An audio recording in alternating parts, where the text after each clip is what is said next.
Hi అండి, good morning. Gulf కంట్రీస్లో Israel Iran యుద్ధం జరుగుతూ ఉందండి. సౌదీ అరేబియా అమెరికా వీళ్ళందరూ కంప్లీట్గా వాళ్ళకి సపోర్ట్ చేస్తూ యుద్ధం జరుపుతూ ఉన్నారు.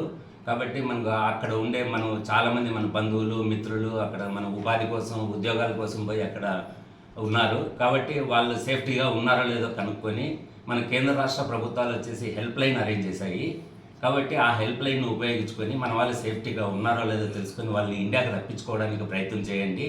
అంతేకాకుండా యుద్ధం వల్ల ఇంకా ఎన్ని రోజులు జరుగుతుందో కూడా తెలియదు. కాబట్టి క్రూడ్ ఆయిల్ ధరలు బాగా పెరిగే అవకాశం ఉంది. కాబట్టి మన వెహికల్స్లో ఎప్పటికప్పుడు ట్యాంక్ ఫుల్ చేసుకుని తిరుగుతూ ఉండండి.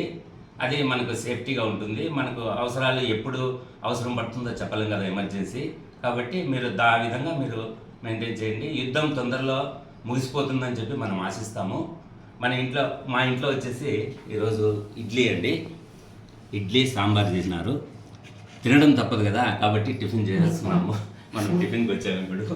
కాబట్టి ఇడ్లీ సాంబార్ చేశారు. మీ ఇంట్లో ఏం చేసుకున్నారు?